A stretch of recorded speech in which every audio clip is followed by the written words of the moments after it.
Hello, YouTube. I thought I'd take a few moments to relate to you a story that really brought home to me the idea or the realization that it's very difficult for us to be honest with ourselves. And there are reasons for this, actually, reasons that are the reason we're here, the reason our ancestors survived in order for us to get here. Not to say that these reasons are still adaptive, but nevertheless, that's our history. So I'll tell you the story. Many years ago, I was in a yoga teacher training, a more advanced training. We had a psychologist come in to talk about yoga and the mind and psychology. And the first thing he did was he asked us to perform a thought experiment. He said, "Let's imagine that you." First, he checked, "Does everybody have a partner here?" And we were all partnered up or married, not to each other, to other people.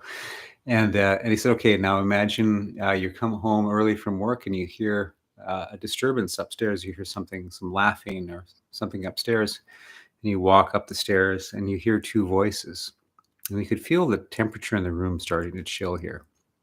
And he said, "You get to your bedroom, you open the door, and your partner is in bed with somebody else having sex. How do you feel?" So he asked us to really consider the feeling, try to generate the sensation. So I I had no problem with this. I was already okay. Can imagine I was getting angry and how could this happen? And trying to process all these emotions. And then he went around and he asked each one of us, he says, "So how did you feel?" And there was about 8 women, and I was the only guy in that course. So every person that he talked to said, "Well, I don't need to consider that because that wouldn't happen. It's just impossible." I was, shocked by that. And then as he went around and asked everybody, he finally got to me, and I told him how I felt, the internal struggle I would have. But every other person in that room, their response was, "Well, it couldn't happen."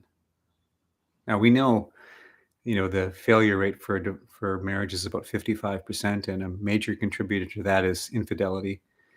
So it's probabilistic that some of those people in that course would have had that happen to them at some point, or may have had it happen before. So then the question is, why could they not consider it? Why was it something that was impossible to even consider?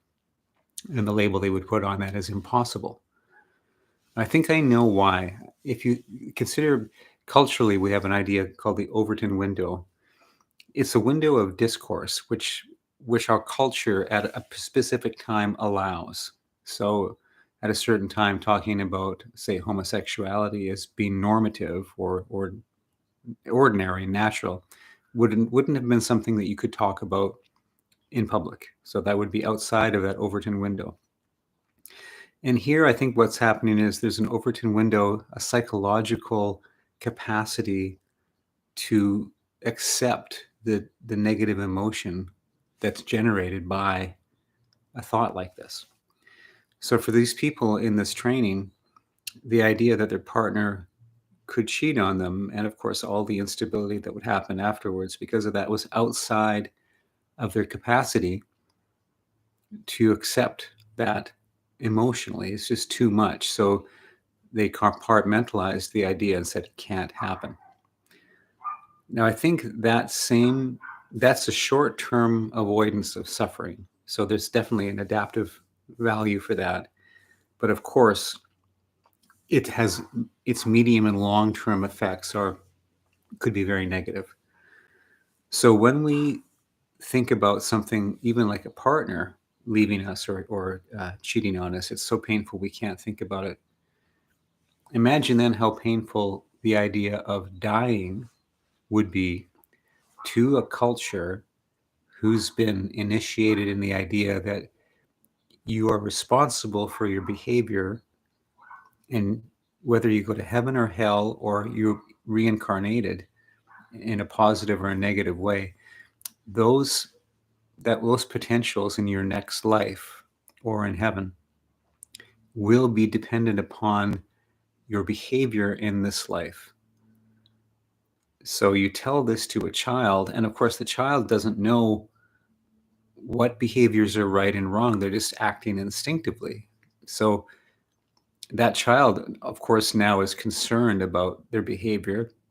And as they grow up with this idea, they're concerned about what might happen when they die. So, of course, the idea of dying and then not being in control of it, not knowing what's going to happen next, and there could be an incredible punishment waiting for you, is going to be outside of the Overton window that most people can really can allow themselves to understand.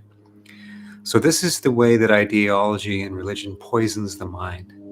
It makes us so afraid that we cannot conduct thought experiments about the end of our lives because we're simply too afraid to.